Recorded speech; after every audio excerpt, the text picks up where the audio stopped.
Right, fellas, thanks for coming on. Tom Brennan, I'm speaking like I'm on a podcast. It's not a podcast, it's a video. But tell us a little bit about yourselves, past experience, where you've been the last sort of 10, 12 years, whatever, been football, and then your journey into what you're doing now. You go first?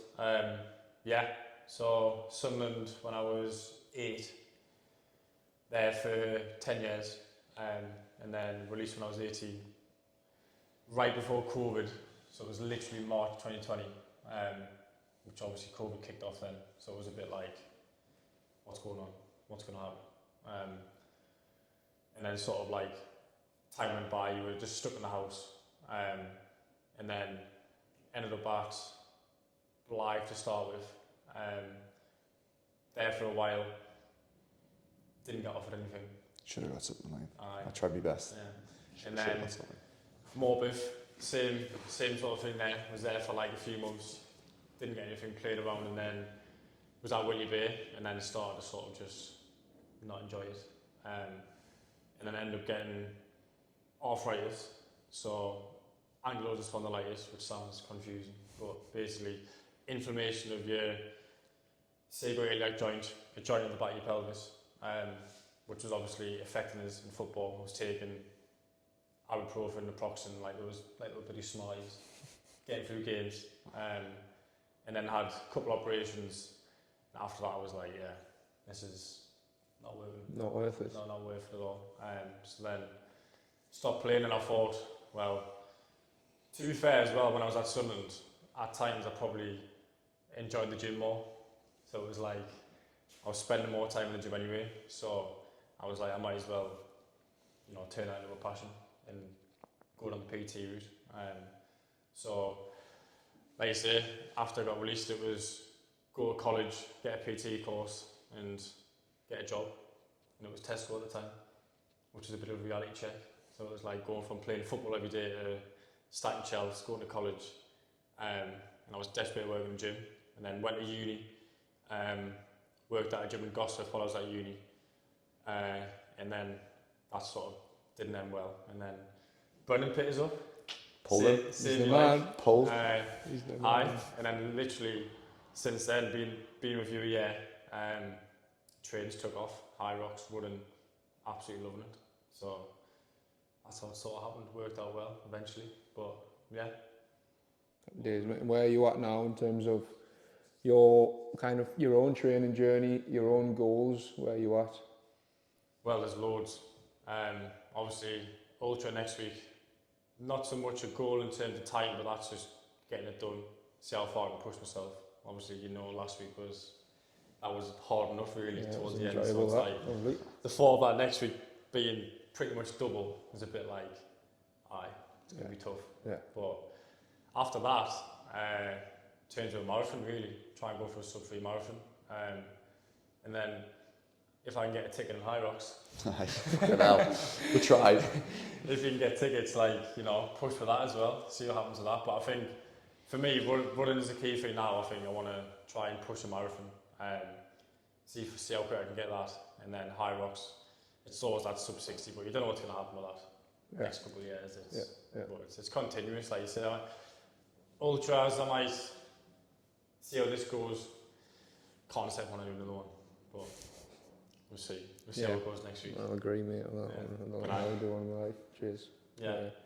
But yeah, that's it. Next month, it's marathons are really the big aim.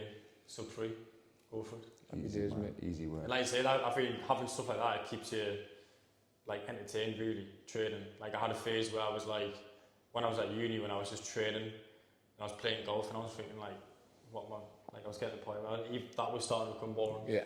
And I was like, it's just going to end up where you just become lazy a bit. I need that purpose of I need a date of how many weeks you've got to train for, and then you have your event. You have a bit like football where it's different footballs every week. But having the High Rocks is having events, whether it be 10k, half marathon, whatever. Just need something. Literally, but it's good. We'll get onto it, but like you say, when you're in that football environment, there's always next week, Saturday, there's always a goal. There's always something you're kind of chasing, and you're always trying to get better towards that goal. And I think I found it hard going from being in the gym with like 20 lads to no one. Yeah. And I think that's how obviously come with Brendan. Like we train together all the time. Yeah. Not so much now. I think with ultra training, it's very much like you're just running and it's time and stuff. But We don't like speaking when we're running. nah, literally, it's nasal breathing only.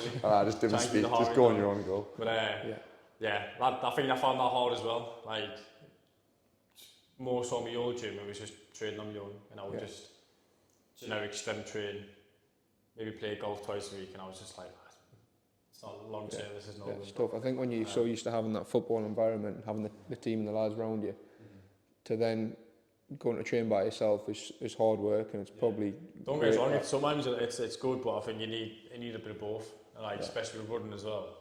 Like last week, there's no way I could have done that on my own. Yeah. Like just going and running 7 hours on my own. It's tough. And that's when Big Brendan comes in and brings in that community environment, and that's how the kind of the football team environment kind of intertwines with then the gym. But And you can tell the difference even like if I train on my own compared to training with Brendan, you've got an extra 10%. Yeah. Like Yeah. literally. 100%. Like, whether it be anything, strength training, conditioning, like you have that extra push, like. 100%. I'm me shouting at you because what was happening that one time with the burpees? You started before I was behind you, Aye. doing a doubles workout. To be fair, I was trying to film stuff. Yeah. And I was trying to press my camera record. He started doing his burpees. I was like, Tom, I'm not. He's behind you. Wait there. Oh, a pain in the arse. No, it's good though. It's what you need. Like, 100%. Mate. like you say, we had that bloody spell where we were literally every day had it like running. I had a good little training, but like it was before that Manchester doubles and that one in Yeah, like the last summer Manchester doubles in the And it took January. me from like my first high rocks was 1 hour 17. My second one was 1 hour 5. Yeah.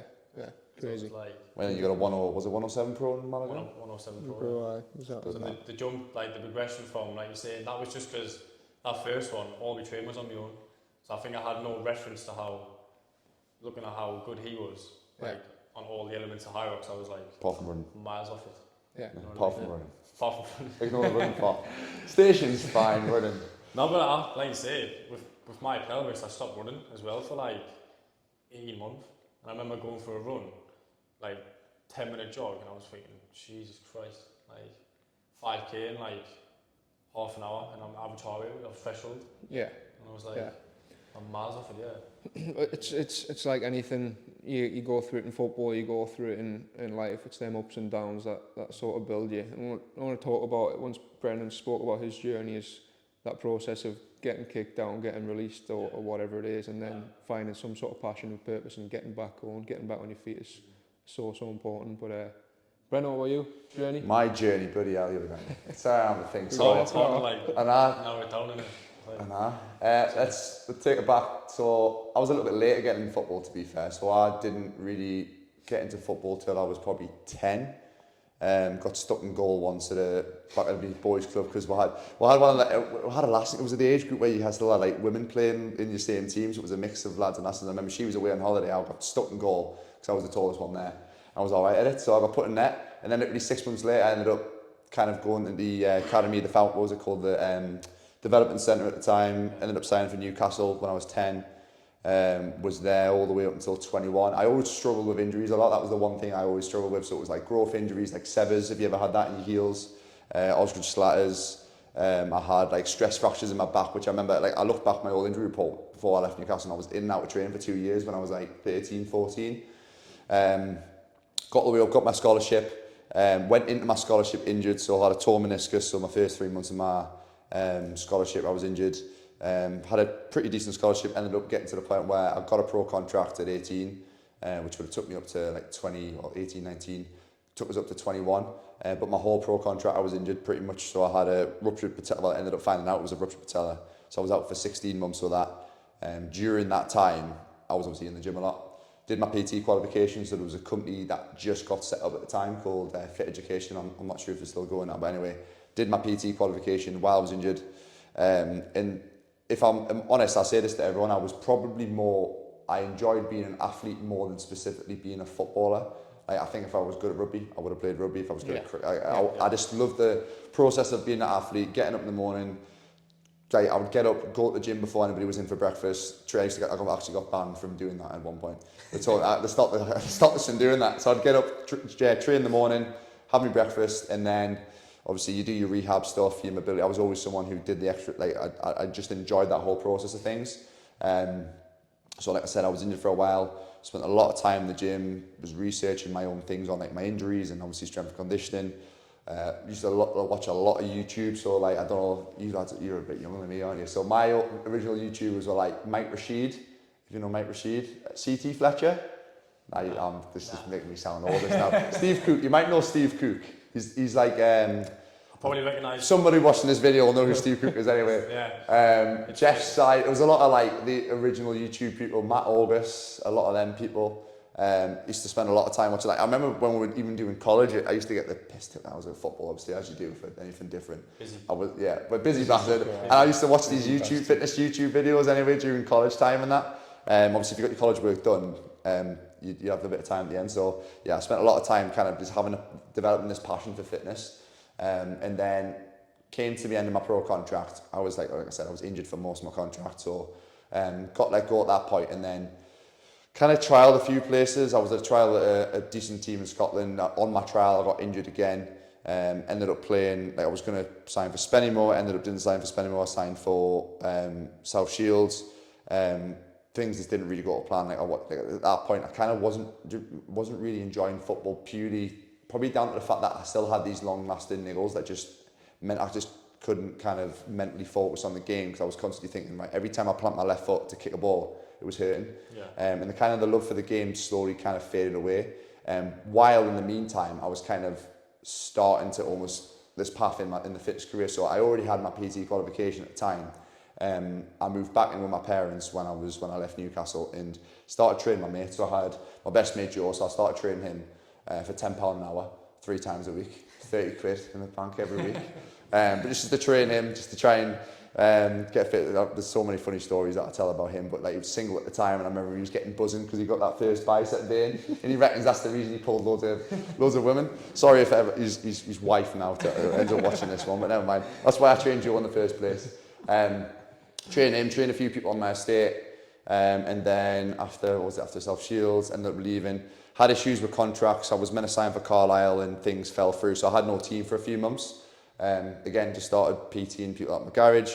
Ended up playing football in Scotland, and like around that time, I started my Instagram page, and was just, I mean, some of the posts are horrendous. Like a lot of topless foot. You know what I might do? I don't really do a lot of topless stuff now. It was bad. It was bad back in the day. Yeah. Just any sort of content, just me training, random videos on like the rehab I was doing for my knees. I was just putting stuff out because I just enjoyed it, and it was also something to focus on when I didn't really have much else going for us in terms of football. I just felt a little bit lost. And like, even at the time, like I said, I wasn't really working. I had like 3 months where I wasn't working, so that's all I was doing. I was training. I was going kick a football around with my mate who had a little bit more free time as well. That was my training, so that was my life at that point for a couple of months. Moved to Scotland, played football up there for a little bit, and pretty much literally the first week of pre-season, ruptured all my lateral ankle ligaments in my right ankle. So I needed to get surgery on that. Had a minor mental breakdown at that point, just kind of feeling like, obviously going through that process again of, right, maybe I'm actually getting somewhere here, and then having an injury, getting knocked back down again, and then right, the second opportunity comes around where the manager was saying, all right, next season you're going to be first choice goalkeeper, this, that and the other. First week of pre-season, my ankle goes, and I'm like, this has happened again. Ended up, pretty much the agreement in my contract was the club would pay for my operation, and that would be my contract terminated, or I'd pay for my operation and I'd be in the reserves for the rest of the season once I got back fit. So it was a bit of like right, this is a great choice. I ended up moving back home, and this is like, it's probably the best thing that ever happened to me, because that's when my personal training career really started. So I was looking for jobs. We didn't move back home until my Mrs. Bryony got a job back home. So she got a job. Eventually we moved back in with my parents. I got a job at Nuffield Health, which was a massive grounding moment, going from like obviously playing football all my life to like working my first ever 8-hour shift, which like was the longest 8 hours of my entire life. Like it's like it was crazy, and I was thinking like I was speaking to one of my mates about it at the time, because I was like, this is like mad. Like a year ago or 2 years ago, I was at Newcastle United, I was third choice, I was warming up against Manchester City. You had Edison, you had Aguero, you had all these players, and I was on the same field as them. And 2 years later, I'm nothing against these sort of people. I was training Pat, Deborah, Janine, in a little boot camp class at 6 a.m. in like a little like studio gym, and I'm like, this is like thingy. But the thing is, it humbled me a lot. Like you need to be like, it's the one thing the football world doesn't like. It doesn't humble you. You're in a massive bubble. Yeah. You don't realise it until you step out of it. No matter what level, whether you're a Gateshead level, a League One, a League Two, or like if you're at the Premier League level, you're in the biggest bubble ever. Like if you're in that academy environment, you're in such a bubble. And then when you step out of it and have to go and work in the real world, whether it's at Tesco or at Nuffield, like it's like a massive reality check. Anyway, I ended up loving the job that I did. Like a lot of the clients that I picked up at Nuffield now, I've still got. Like there's a good 3 or 4 that are still with me now. They've been with me for 5-6 years. And I did actually enjoy my job. I was getting paid minimum wage. Luckily, I was obviously I was living at home, so at the time it wasn't too bad. It was a completely different experience.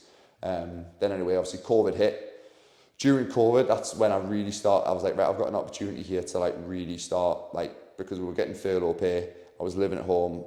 Let's just try and push the social media thing. So try to do live stream workouts like 3 or 4 times a week. Started a podcast, started a YouTube channel, started all these different things, which like at the time, like I wasn't really getting a lot of traction with stuff, but I was like, well, I've got nothing else to do here. I might as well just, I almost like created my own little routine in my head. It was get up early, so I'd get up at 5 o'clock. My missus was doing night shifts at the time. She was a nurse in Crampton, so I was like, right, I need to get up, get my gym session done before she's home so she can go to bed. So I'd get up at 5 a.m, train, film my content, post things on Instagram, film some content, make a YouTube video, plan a pod. Like I just tried to make a little bit of a routine during lockdown. I just kind of stood us in good stead for obviously when gyms opened back up again and went back into it. Which meanwhile, actually at the time, I ended up getting back into football somehow, because again, I think it was at the point where the only teams that were allowed to play football were the ones that were classed as pro. So Blythe Spartans were classed as pro at the time because they were in the National League North. So almost like tried it again with football. Then initially, like because I'd had that much time off football, my injuries kind of settled down, and I did enjoy like the first few months of things. But then the injuries started creeping back in as we kind of got into the season. And to be fair, the season was a bit of a shambles anyway with COVID and stuff. Like every game was called off and stuff. And I even said to the manager towards the end of the season, like, look, like my head's not really in it at the minute. Like I need to pursue this PT business career. So like no matter what happens next season, I think we'll probably leave it. But I knew I wasn't going to get a contract anyway. So went into football, didn't work, went back out again. But that was kind of the point where it wasn't too much of a sad moment for me because I just knew it was the right thing to do. Like beforehand, it was kind of like the decision was made for me, but now I made the decision mentally before it actually ended. And then from there, it was a couple more months at Nuffield Health, building up the client base. During lockdown, me and my missus moved into our first house. I changed the garage that we had at the time into a little, like, I say a studio gym, it's like just a garage with a squat rack and an assault bike. That's all it was at the time. Built my clients bit up during lockdown to like 30 hours a week, which is like, during lockdown was class. Yeah. It was had the garage door open, so it was classed as outdoor training. Like, I used to train people on my drive. When the gyms reopened, most of my clients wanted to come see me in the garage because it was a one-to-one environment, and obviously the gym weren't taking a cut of my income, so took all my clients to the gym, left Nuffield, and then somehow just stayed in the garage gym for 3 years. I didn't think it was going to work. It was a big risk. Even my dad said in his wedding speech, he was like, to be fair, Brennan, I didn't think it was going to, like, I didn't know if it was going to work. Like, you just train people at your garage, but it worked. Like, we almost built like a little small community within all my clients. So we try and do hikes every so often. We try and do, like, we did the first ever BP fitness games on my drive with like 30 of my clients just coming in to do like a fitness competition. Christmas nights out, we try and do like a summer party thing. We try to just do loads of social things. In the meantime, did loads more like social media stuff. Like my YouTube started to kind of get a bit of traction purely because of High Rocks. Because I was kind of like an early adopter to High Rocks, and I think the content at that time, everyone was like, oh, what's this High Rocks thing? Let's watch this video. And that really helped. And then did that for 3 years, built a bit of an online client base, and then the opportunity came pretty much like a year and a half ago to take over a gym in Stanton, which is now Process Driven Fitness. Obviously, it was called District V at the time. And it was just an opportunity that kind of, I'd debated about opening a facility or going down that route for a while.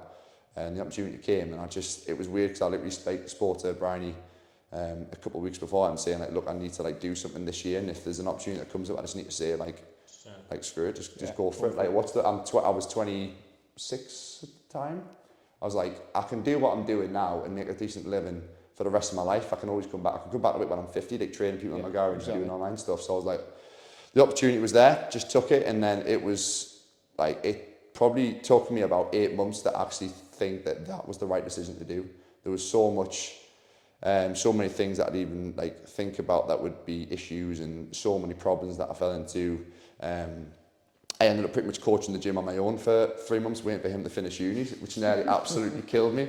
So taking over a gym, obviously going into a gym environment, which was already a gym set up with a client base, with members already there, with a philosophy of training, which was very much like a CrossFit style of training. I noticed there was a lot of injuries that was happening. There was even just like the cleanliness of the gym. Like there was a lot of things that like I had to put my own spin on, but not change too much that it was going to upset a lot of members that already were getting a certain service. And obviously it's a bit weird, it's like stepping into someone else's family and like you're saying, all right, I'm taking over now, sort of thing. So like a new football manager. It is, yeah, that's what it was. Taking over your team. That's literally what it was. And obviously, like there was already a bit of a family within it, because I think the old owners, like had built a community in there, because originally it started out as like kind of a bit of like a group of friends wanted the gym, and they were like, why don't we just make a gym here and we'll run it ourselves, sort of thing. So there was very much that community already there. It was just then obviously stepping into that was terrifying, and I felt like I was a young lad stepping into a gym, and obviously pretty much everyone there was older than me, so everyone's probably thinking like, what's this young lad doing? Oh, he's an ex-footballer, this, that and the other. Like, they've all said it was now, like when you first took over and they looked at my background, as soon as you see ex-footballer, it's like, oh yeah, fucking hell, what's going on here, sort of thing. So there was a bit of pressure on it, but yeah, over time we just kind of phased our own sort of philosophy into the gym, and people really bought into it, because I think they could see how much like it was my livelihood, like it was my passion, and I had a passion to help others, which I think to anybody who does take over a gym or like start some sort of career or business, if you've got a passion for it and people can see that, they'll buy into it. 100%. Don't ever doubt yourself, because if you've got that passion, you'll make it work no matter what sort of situations you get in. So it worked out pretty well. Like I said, there was a period of time where like I nearly like lost the plot completely. Luckily he came in and saved us by finishing uni, and then obviously help from Logan as well along the way. And then since then we rebranded in August to Process Driven Fitness, which is a name actually. So my podcast was called Process originally. My missus came up with the name. She can actually take credit for calling it Process. So there you go, Brian, you have to give you some credit for that one. She came up with that, the name Process, because it was always like, I was always very much like focus on the process, and then the outcome will be what it will be. Like if you work hard and you've got this goal of like, right, I've got to get this 1 hour high, or sort of this sub 6 hour, for you work really hard, get to that point and you get 1 hour and 1 second and you beat yourself up for it. What's the point of that 12 week, like there's almost like, it's not, there's no point to it, but you might as well have the mindset like, right, this race day is only going to be 1 day. The process of things is going to be 12, 16 weeks, a year, whatever it is. That's going to be most of my life. Why don't I enjoy this bit? If this bit goes even well, amazing. But whatever it is, that day doesn't matter too much. As long as I've enjoyed the process, I'm happy with the way my life's going. I've maybe made friends along the way. I've had experiences along the way which has benefited my life. Like that end goal, yes, it's amazing to try and get a sub 60 high rocks or run a sub 3 marathon. But right, the process was mint. Like that's what I've enjoyed. So the end goal is just a bonus. So that's kind of where the process name sort of came from. And then obviously for just what do you call it, like trademark and things, but I added the driven fitness at the end of it just to make sure we didn't get done for anything.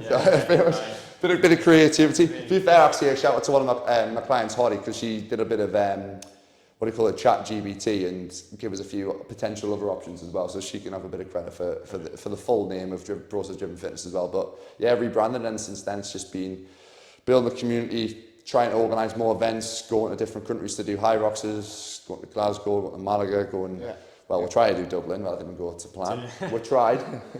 And then obviously like, even events like the weekend, like the charity event, the 4 for 4 event, it's just like trying to build a family pretty much. And that's what, like, obviously I always focus on good standard of coaching, making sure the gym's tidy, making sure everything's set up right, and obviously the quality, because at the end of the day we are a gym, we're there to train people, but the community is such a big part of things, and I think that's what makes a gym, well, our gym, what it is the family sort of element. And Yeah, sorry I've waffled a lot. No, Right? If there's any questions, like you say, people initially come for the training and they stay for the people, they stay for the environment. 100%. It's great to see what you've done the last year and a half, mate. So it's a fucking fair play. Obviously, I've been watching from a distance the last, I don't know, 6 months or so, since I've known you. So no, I just want to say it's good to see, mate. It's really good. It's mad though, because you look at people like on the outside. Like I even look at other gym owners, or you look at business owners like your March-ons and like your represents all these big businesses, like obviously the people who run them. You're like, they have got their shit together. We don't have our shit together. It's just you wing it along the way, man. You've got to jump into things at times when you feel like you're underqualified. You don't feel like I'm not good enough to do this. But at times you've just got to go, right, fuck it. I'm jumping in. Just do it. Just like you taking on District V at the time, I'm jumping in. I feel like I'm underqualified. I probably am underqualified. I don't really know what I'm doing, but I'm going to jump in. I'm going to work it out. I'm going to work it along the way. Like, we're all just doing things for the first time. We're all just doing this thing called fucking life for the first time. Like, we're all just trying to work it out along the way and doing the best we can. Yeah, you'll never regret the things you did. You always regret the things that you didn't do. So if you've got something, like even if it's the tiniest little like itch that needs to be scratched, just do it and try it. And if it doesn't work, then you just say like, I've done it. Yeah, I've tried it and gave it a go, mate. But yeah, back to that thing we talked about before, the inputs. It's about controlling the controllables, controlling the inputs, and then whatever the outputs are, whatever comes along the way, whatever result happens, the result happens. But can you control the controllables, control the inputs? But that process from Great word. Comes in. Mate, the amount of people that say that in podcasts and stuff, and I get people saying, I'm like, I can't just like claim the word process. Like it's not my word. It's just. But no, that process of coming out of football and finding purpose in something else is often very difficult for someone. I think one thing's clear between the three of us is we've all had injuries, we've all had a lot of ups and downs during football, and I think it's made us stronger along the way, and in some sense made us obsessed with the gym setting and the gym work, and it's probably how we've ended up going, right, the next step's going to be into some sort of fitness.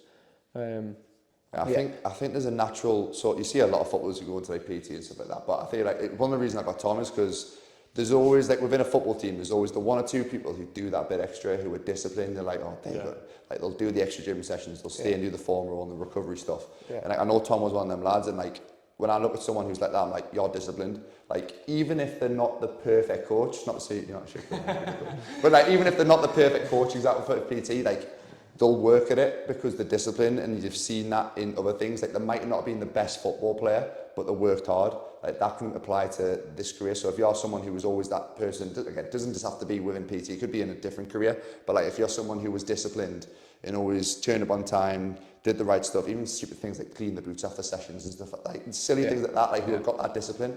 Because being like a full-time footballer or doing an apprenticeship for even 2 years, like it creates a lot of discipline. Take that into other aspects of your life. Like there's so many things you learn, never mind just playing football side of things. So many different aspects of like being a full-time athlete and the discipline and the getting to bed at the right time, eating the right stuff, all them sort of things that you can pass over to different careers. Like you say, you are in a bubble when you're in that football environment. You're almost protected in a way because you're away from the big bad world. Essentially, you're in your little bubble. You're there to do a job. You're there to look after yourself, and you're there to perform on a Saturday. That's what football is. You're in that bubble. But like you say, people a lot of the time see the big bucks, but not big bucks for us, obviously, because but they don't see the discipline, the extras, like you say, the little things after the session, cleaning the boots, cleaning your gear, going to bed on time, all the rest of it. They probably don't see that. And for me, that's so transferable to the gym, and we speak about it a lot in here.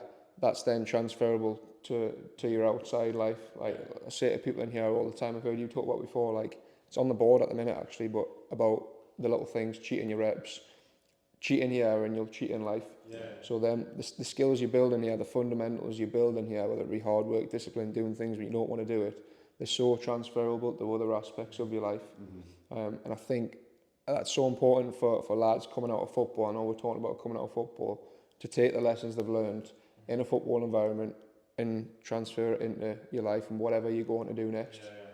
But not thinking, this is over now, this is all I've thought about for 12 years is me just being a footballer, then bang, it's gone. It's taken away. That's like what you do. It's that identity, isn't it? Like you have like I feel like I had that identity where everyone's like, Tom plays football. Oh right, yeah. Especially like your local community, all the, like even though like your family have always been fine, like they're like you know, like you're a footballer, like you might have played football. Then in the Yeah. back of my head, I'm like, I don't want to play football anymore. Yeah. So it was a bit of a like identity check of like, well, what am I now? Yeah, it's hard when even your family have that with you. Yeah. Like I know my dad struggled with it quite a bit, but I'm just glad he was a little bit more quiet about it. Like, he talked about it afterwards, but I knew because he's football mad. My brother's football mad. I'm not really football mad. Like, no, you're something to me. Like I enjoyed being an athlete side of things, but it's tough when even your friends are into football and they're like, especially if you're like, oh, Newcastle, like my best, like they're telling their friends, like, oh, my best mate's in the squad on Saturday, he's warming up, that's him over there, and then like you go, I had it when I used to go back to Hexham here in the bridge, and people are like, oh, like what are you doing now? I was like, oh, I'm just PTing in the Nuffield. Everyone's like, oh, fucking hell. Oh, that's great. But now, like, it's not like, it does almost help, like when you've got that in the back of your mind, like I need to prove everyone that I'm not just a footballer, I can achieve other things. That's probably a good motivation for some people, not that you need to like prove anything to everyone. Like if you, Jeremy, there is nothing wrong at all with, yes, you might have tried to be a Premier League footballer, going to work at a Tesco and stuff like that. Like there is nothing wrong with that. If that's what makes you happy, that is absolutely fine. If you want to have a chilled life, but don't limit yourself. If you think you're not good enough to go and have another crack at a different career and be a professional in another field. Yeah. Like, I think in a way though, like that, like having that experience of getting released and then having to work like towards a good lesson of like this is like real life. yeah. It's almost like drop the ego. Yeah. I think a lot of footballers do have an ego, and it's like, right, drop the ego. Like I remember just a like person, getting released in March and then obviously season ends in May. So I got paid for till then. And then my dad's like, right, what are you doing? And I'm like, well, he's like, you need to get a job. And I'm like, I'm not getting a job. Yeah. Like I can't believe I had that mindset of like, I'm not getting a job. Yeah. Like, what am I on about? Yeah. You know what I mean? Yeah. My dad's like, well, how are you going to make money, son? Mm-hmm. And it's, you know what I mean? It's like, you're so like, I think it was just like naive of like, everything is just given to you sort of thing. And like, 100%. you're in that bubble of just like, nah, I'll find it. Definitely. You look back like years on and you look back at their moments, which you thought were at the time the worst thing in the world. You look back at them and go, now, right, thank God that happened, because look where I am now, like I've pushed on. And then being there at Tesco, I was like, no disrespect to Tesco, but I was like, I can't do this for long. Yeah. Like I need to do something that I like. Yeah, like, 100%. Took us a bit of time to find that, but I was like, yeah, PT. Like you say, I like the gym, I like training, why would I not make it a job? Yeah. You know what I mean? And get out with stacked fruit and veg. A little good discount, man. I love a Tesco meal deal. Tesco meal deal. I love a meal deal, man. 2 questions, right? 2 more. What is the biggest lesson you've learned through the process of coming out of football and going into what you're doing now? Biggest lesson you've learned? Good thing about this On the spot. It's too many things. I think specifically football, like it does make you feel like you're the bee's knees. Like you do feel like the bee's knees, especially when things are going well. It's like, it's just humbling I'd say it's a humbling experience coming out of it. That's probably the main thing. If I would say one word, it's humbling. Like a bit of a reality check, but I know some people can probably take it the other way in terms of it's like, you've been rejected sort of thing. I'm trying to think of a word to describe it, but it's not like a negative thing on you. It's not like you're a failed human. I don't know. I feel like I went off track with the actual question, but yeah, it's humbling is probably the main thing I say. But the biggest thing I probably learned, there's always a second chance at things. Like just because that one career is over, doesn't mean that your life's over. Like you're more than just a footballer. You are you, and there's a lot more to you than kicking a football around and people cheering at you, sort of thing. Like there's so many different things in the world that you can do. Yes, it feels like the end of the world at the time. Like I had a massive breakdown and ended up booking a holiday to Ibiza for 5 days and just cried every night pretty much after once I'd done my ankle the second time round. Like I did do that, but like you probably need to do them, like go through them sort of moments to then be like, right, you've had your little moments to be like sad and stuff, which is fine. Like same with anything. If you've brought away your missus after 5 years, you're going to be a bit sad for a few days, but then you've just got to be like, right, I need to crack on. Or you've had a bad day at work, or like you've had a couple of bad training sessions and you don't feel like you're going to get your sub 60 high rocks. You'd be like, right, as I always say to you, I don't specifically say to you, but saying just stop being a bitch and just get on. It's hard. It's obviously like these days, like mental health's a big thing, and it's easy to say just like man up, crack on with it, sort of things. But even having people around you who have been through a similar position, obviously we chat about it all the time. If we have a bad day, like we talk about, you've seen me break down, we've seen each other break down, sort of things before. Like it's fine. Like especially being a lad, like it's normal to just get upset, but you've got to do things you can't just expect things to get better. You've got to put the things in place to do it. It's going to be hard. Like it's 100% going to be hard. there's days like now that I even struggle, like I'll wake up in the morning, I'm like, I've got to do this again, like I've got to go through this again. But if you're passionate about things and just have that discipline and resilience, then do it. You will kind of get there. Again, I think I went off topic a bit there, but I just... No, I'm all for it, mate. I like it. I think you've covered all my thoughts. Sorry, mate. Killed it. I talk too much. I think it's like, for me, it was sort of like, lesson learned is hard, so many. But it's like accepting like what you actually enjoy. Like I was getting to the point where I was forced myself to play football, like because of like external things, or like whether it be friends, family, or because I've done it for so long, I felt like I had to. And accepting the fact of like you can do other stuff and still be the same and like enjoy it. There was a podcast I listened to. I can't remember. It might have been. I can't remember who it was. And he was saying it was. I think he was relating it more to like a relationship, when someone's in like a 10-year relationship and then they're like want to end it, but they don't want to end it because they've committed that long. It's like with us, like you've played football for 10 years, like you can't now. You're not like. But I remember like being like hesitant at the time to like even like tell me dad. Do you know what I mean? Yeah. Not that he was ever like pressured or anything, but I was like, what if I just tell him and he's like fuming? Yeah. Like, you know, like what you doing? You made a mistake sort of thing. But he was sort of just like, that's what you want to do. 100%. And the right people around you, those that actually care about you, for you, not you because you play football. They won't be asked. Yeah. And that's also when you find your circle and you find who's there. I think the ultimate lesson is like, you are in a bubble and it's dropping the ego of like, if it's not real life, really. Drop the ego. Like, literally, like you come out and like everything hits you. And I think lockdown was probably a blessing because it gave us that time to process it. You know what I mean? I think... Yeah, you've got to give yourself time. Process the way it always comes in. Get the badge in. But I did give us that time to like, just have like quiet time and like you say, give us a few months at least just to sort of like think of what I do. Mate. I think it's good to have a little bit of time on your own as well. Like I like being, that's probably why I like sitting on a row for 4 hours. Yeah. Like a little bit of time of solitude, just to be with your thoughts a little bit, because I don't feel like you get that too much in football. I think there's a lot going on. Especially when you're in like a team environment and stuff, so just a little bit. I guess I was a bit different because I was a goalkeeper, so I was a bit of a lonely bugger anyway. It's easy to get caught up in the corners though, isn't it? At times we just need that chill time, we need the downtime. 100%. It's like, it's still, even stuff for like uni, like if someone said to me, you're going to go to uni, I'd be like, what the hell is university? Literally, like, you're so like, just locked in and like, solely focused on that. Like, everything else just doesn't matter. Yeah, like, definitely, 100%. It's just football, literally. Last question. How important do you think it is for you, for people in general, to have a purpose, to have a focus every day, to have that progress week on week, month on month, year on year, whatever it is, to have that, they've got some sort of focus? Yeah, just having like a little bit of a goal. I think like, even just for general people in terms of training, having something to train towards, it does give you a reason to get up in the morning. Like we've been through periods before where we've got nothing to train for, and we're like, what the hell are we doing here? Or like no focus sort of thing. I think, again, as I mentioned, don't get too caught up on constantly ticking goals, because as soon as you tick one goal, there's always another goal. Yeah. Like if you hit £1 million, there's always £2 million. If you hit a 59-minute high rocks, there's always a 58. Like there's so many. Like you just need to remember, right? The reason I've got this goal is so I can implement things along the way to give me a reason to get up in the morning, give me structure to my day. Because I think that's what, when we get lost and we get, obviously you hear about mental health and depression and stuff, I think it's when people lose structure and they lose purpose.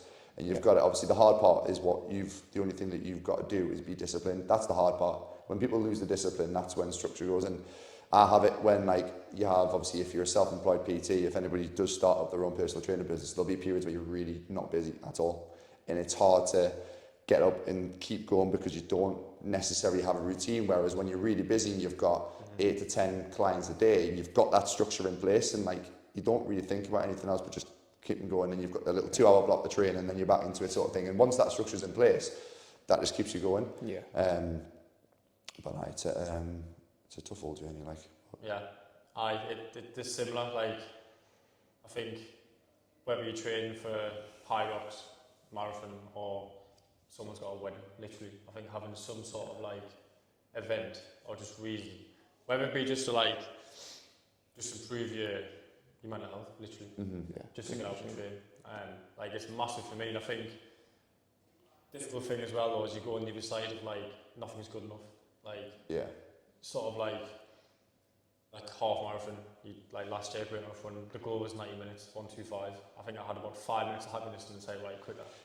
And like my girlfriend and my mum goes nuts for it. Like they say like nothing's ever good enough for you. Like you'll do it, then it's like, right, what's next? Yeah. Well, I spoke to you about that last week. Like, I'm kind of like, we'll hit one goal and I'm like excited. Like, even to be fair, Saturday, like I was so like, just like obviously the buzz at the end of it and obviously completing 12 hours and having the community there and seeing everyone's faces and stuff. And I was like, oh, well done and stuff. It was like, yeah, it was good for like a little bit. And then I'm like, right, what's the next thing? There's always something else. But you do have to celebrate your goals. I think it is so hard. You've got to celebrate them, but then it's like, don't let my dad used to always say, don't let the highs get too high and don't let the lows get too low. But it's so hard to get the balance because I'm the same type of person. Like, even if you have like a really good week or you do really well in a race or you I don't know, for us as a gym, we pick up 5 new members in a week, it's like, right, okay, what do we do next? Like, things are never gonna, it's like things never get easier, but also you've got to try and, it's like it's a really good thing, but a really bad thing as well. Like, because you're constantly trying to improve.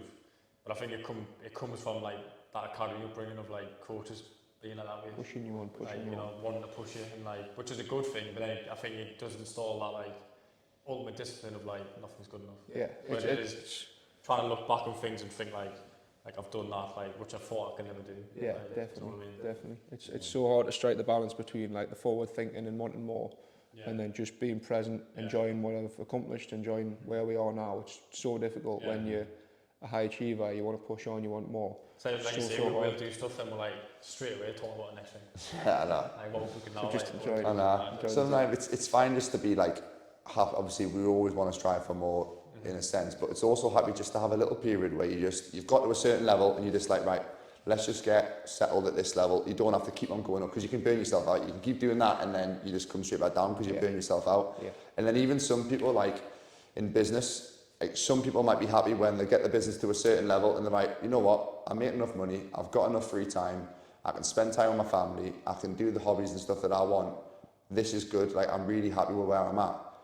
Sometimes people go to that next level and then they're like, shit, I'm just doing more work now, I don't have my spare time, I'm making more money but I can't see my family, I can't see my it's kind of finding where you want to be pushed to. Sometimes like strive for more. If you get to that level, you're like, you know what, probably doesn't. I think I can't remember the full story, but if anybody wants to Google, I think it's the tale of the old Mexican fisherman. Sounds really stupid. You've heard it, but he kind of like starts out, he's fishing his boat, he's quite happy, he sees his wife in the evening, ends up building this massive business, and then retires and goes back to doing the exact same thing that he did. Same thing, yeah. It's like, you've got to find your happiness. That's to me, success is happiness. Yeah, like money's great and stuff. Money buys, like someone told me, money buys you freedom. It gives you choices. It doesn't give you happiness. It gives you the choice to drive a Range Rover or drive my first car Suzuki Swift. Like it doesn't really matter. Or fucking go first class or just go standard class on a flight to wherever. Like it just gives you choices. It comes back to your health as well. Look, unless you've got your head right, you're physically fit, you're mentally fit. For me, you've really got anything. You can have all the money in the world, but if you're not there mentally, you're not healthy. Yeah. It means nothing. You haven't got the right relationships in your life. You're not kind of content with where you are. Then what's it all for at the end of the day? And then going back to football, I know there's a lot of lads playing football who don't enjoy football. Yeah. There's a lot. You need a high level. There's a lot of lads, and obviously there's even like, I know there's a pressure within football to like be constantly watching football, constantly researching football. I seen it again. I'm out of football and I haven't got a clue what his name is. But there's that Arsenal football. Is it Arsenal footballer who like openly doesn't like football? But he's like he doesn't speak about. I don't know who it is. But I've seen a Instagram thing or something like that. Like when he's at home with his wife and his kids or whoever it is, his family, he switches off from football, which like I at the time felt the pressure not to. And there was pushing, like coaches were getting to watch videos and watch Champions League's on tonight and stuff like that.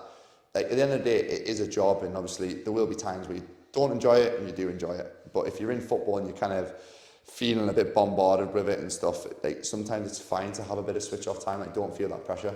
Like even with us, like we probably feel the pressure to constantly be learning about like energy systems and like just like researching things, or even in business, like how do I make more money, something. Like sometimes it's like, right, you need to actually just switch off. Yeah, I think it's like with trading as well. It's like how, like a couple of years ago, I would 100% done Saturday.